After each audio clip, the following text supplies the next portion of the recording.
Nama saya Davina Aprili.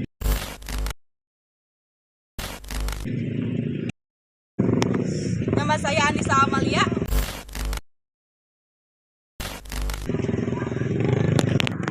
Nama saya Maharani Bunga Pilihan.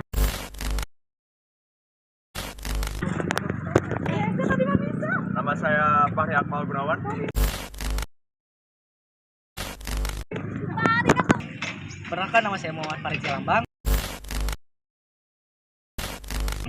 Apa latar belakang pembentukan OJK?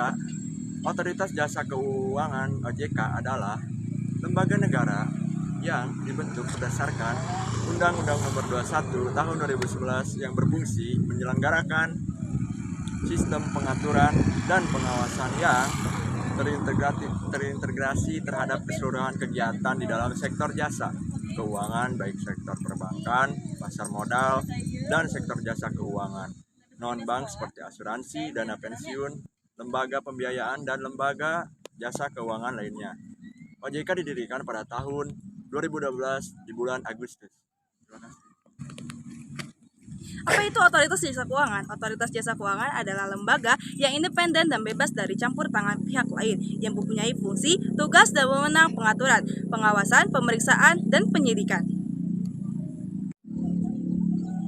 Adapun tujuan OJK, yang pertama, kegiatan jasa keuangan terselenggara secara teratur, adil, transparan, dan akuntabel. Yang kedua, mampu mewujudkan sistem keuangan yang tumbuh secara berkelanjutan dan stabil. Yang ketiga, mampu melindungi kepentingan konsumen dan masyarakat. Adapun tugas utama dari OJK. Tugas utama dari OJK adalah melakukan pengaturan dan pengawasan terhadap yang pertama, kegiatan jasa keuangan di sektor perbankan. Yang kedua, kegiatan jasa keuangan di sektor pasar modal. Yang ketiga, ada kegiatan jasa keuangan di sektor peransuransian, dana pensiun, lembaga pembiayaan, dan lain-lain. Dan juga ada wewenang otoritas jasa keuangan. Yang pertama, pengaturan dan pengawasan mengenai kelembagaan bank. Yang kedua, ada pengaturan dan pengawasan mengenai kesehatan bank. Yang ketiga, ada pengaturan dan pengawasan mengenai aspek kehati-hatian bank. Dan yang terakhir, ada pemeriksaan bank. Asas OJK. Yang pertama, asas independensi yang independen dalam pengambilan keputusan dan pelaksanaan fungsi, tugas, dan wewenang OJK dengan tetap sesuai peraturan perundang-undangan yang berlaku. Kedua, asas kepastian hukum, yakni asas dalam negara hukum yang mengutamakan landasan peraturan perundang-undangan dan keadilan dalam setiap kebijakan penyelenggaraan otoritas jasa keuangan. Yang ketiga, asas kepentingan umum, yakni asas yang membela dan melindungi kepentingan konsumen dan masyarakat serta memajukan sejahtera umum. Keempat, asas keterbukaan, yakni asas yang membuka diri terhadap hak masyarakat untuk memperoleh informasi benar, jujur, dan tidak diskriminatif tentang penyelenggaraan otoritas jasa keuangan. 5. Asas profesionalitas, yakni asas yang mengutamakan keahlian dalam pelaksanaan tugas dan wewenang otoritas jasa keuangan dengan tetap berlandaskan pada kode etik dan ketentuan peraturan perundang-undangan. 6. Asas integritas, yakni asas yang berpegang teguh pada nilai-nilai moral dalam setiap tindakan keputusan yang diambil dalam penyelenggaraan otoritas jasa keuangan. 7. Asas akuntabilitas, yakni asas yang menentukan bahwa setiap kegiatan yang hasil akhir dari keuangan harus dapat dipertanggungjawabkan kepada publik. Adapun struktur organisasi OJK yang terdiri atas pertama, Dewan Komisioner OJK dan pelaksana kegiatan operasional. Nilai-nilai OJK. Yang pertama yaitu integritas, bertindak objektif, adil, dan konsisten sesuai dengan kode etik dan kebijakan organisasi dengan menjunjung tinggi kejujuran dan komitmen. Yang kedua ada profesionalisme, bekerja dengan penuh tanggung jawab berdasarkan kompetensi yang tinggi untuk mencapai kinerja terbaik.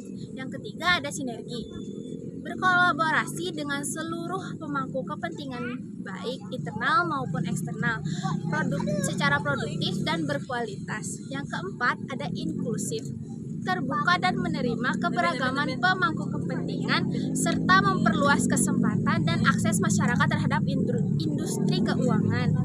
Yang kelima ada visioner, memiliki wawasan yang luas dan mampu melihat ke depan serta dapat berpikir di luar kebiasaan atau out of the box thinking. Di sini saya akan menjelaskan tentang bank, yaitu bank adalah sebuah sebuah lembaga intermediasi keuangan umumnya didirikan dengan kewenangan menerima simpanan uang, meminjamkan uang, dan menerbitkan promes atau yang dikenal sebagai banknote. Kata bank berasal dari bahasa Italia, banca yang berarti tempat penukaran uang. Fungsi 1. Sebagai model investasi yang berarti transaksi derivatif dapat dijadikan sebagai salah satu model berinvestasi. 2. Informasi harga yang berarti transaksi derivatif dapat berfungsi sebagai sarana mencari atau memberikan informasi tentang harga barang, komoditas tertentu di kemudian hari atau price discovery. Kemudian ada fungsi spekulatif yang berarti transaksi derivatif dapat memberikan kesempatan spekulasi terhadap perubahan nilai pasar dari transaksi derivatif itu sendiri. Jenis bank. Menurut fungsinya dibagi menjadi 3, yaitu Bank Pengkreditan Rakyat. Bank Pengkreditan Rakyat atau BPR adalah jenis bank yang melaksanakan kegiatan usaha secara konvensional atau berdasarkan prinsip-prinsip syariah, yang dalam kegiatannya tidak memberikan jasa dalam lalu lintas pembayaran. Hal ini dikarenakan BPR dilarang menerima simpanan giro, kegiatan falas, dan perasuransian seperti yang dilakukan pada jenis bank secara umum. Yang kedua yaitu bank sentral. Bank sentral di suatu negara pada umumnya adalah sebuah instansi yang bertanggung jawab atas kebijakan moneter di wilayah negara tersebut. Fungsi dan peran bank sentral berusaha untuk menjaga stabilitas nilai mata uang, stabilitas sektor perbankan, dan sistem finansial secara keseluruhan di Indonesia. Fungsi bank sentral diselenggarakan oleh Bank Indonesia. Yang ketiga ada bank umum. Bank umum adalah bank yang melaksanakan kegiatan usaha secara konvensional dan atau berdasarkan prinsip syariah, yang dalam kegiatannya memberikan jasa dalam lalu lintas pembayaran, Sifat jasa yang diberikan adalah umum, dalam arti dapat memberikan seluruh jasa perbankan yang ada. Begitu pula dengan wilayah operasinya dapat dilakukan di seluruh wilayah. Bank umum sering disebut bank komersial atau commercial bank.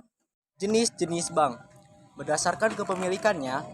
Yang pertama, bank campuran. Bank campuran adalah jenis bank yang kepemilikan sahamnya bercampur antara pihak asing dan pihak swasta nasional.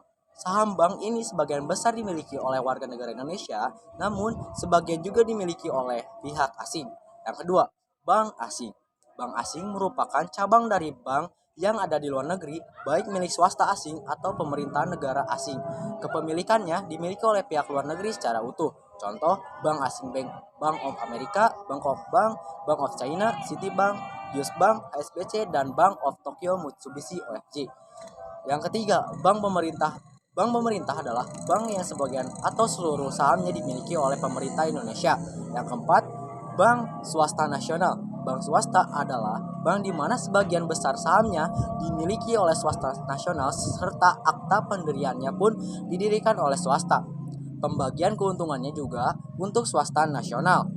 Bank swasta dibedakan menjadi 2, yaitu bank swasta nasional devisa, dan bank swasta nasional non devisa. Yang kelima, bank koperasi. Bank milik koperasi adalah jenis bank yang kepemilikan sahamnya dimiliki oleh perusahaan yang berbadan hukum koperasi. Bank ini menerapkan asas-asas dan prinsip koperasi pada umumnya. Yang ketiga ada jenis-jenis bank berdasarkan kegiatan operasionalnya. Yang pertama ada bank konvensional. Bank konvensional adalah jenis bank yang melaksanakan kegiatan usaha secara konvensional, yang dalam kegiatannya memberikan jasa dalam lalu lintas pembayaran secara umum berdasarkan produser dan ketentuan yang telah ditetapkan. Bank konvensional pada umumnya beroperasi dengan mengeluarkan produk-produk untuk menyerap dana masyarakat, menyalurkan dana yang telah dihimpun dengan cara mengeluarkan kredit, pelayanan jasa keuangan, dan jasa-jasa lainnya. Yang kedua ada bank syariah. Berkaitan dengan bank syariah, ada 2 konsep dalam hukum agama Islam, yaitu larangan penggunaan sistem bunga, karena bunga riba adalah haram hukumnya. Sebagai pengganti, bunga digunakan untuk sistem bagi hasil. Prinsip-prinsip yang berlaku pada bank syariah adalah pembiayaan berdasarkan prinsip bagi hasil mudharabah. Yang kedua ada pembiayaan berdasarkan prinsip penyertaan modal musyarakah, Prinsip jual beli barang dengan memperoleh keuntungan, murabaha. Ada pembiayaan barang modal berdasarkan sewa murni tanpa pilihan, yaitu ijarah. Yang terakhir adalah pilihan pemindahan kepemilikan atas barang yang disewa dari pihak bank oleh pihak lain, ijarah wa iktina. Jasa perbankan.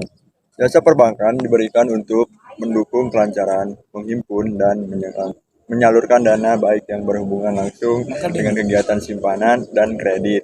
Tidak langsung jasa perbankan lainnya antara lain sebagai berikut. 1. Jasa setoran seperti setoran listrik, telepon, air, atau uang kuliah. 2. Jasa pembayaran seperti pembayaran gaji, pensiun, atau hadiah. 3. Jasa pengiriman uang transfer, jasa penagihan, inkaso, kiring, penjualan mata uang asing, penyimpanan dokumen, jasa cek wisata, kartu kredit, kredit jasa yang ada di pasar modal seperti pinjaman, emisi, dan pedagang efek. 11. Jasa letter of credit atau LC, bank, garansi, dan referensi bank, jasa bank lainnya.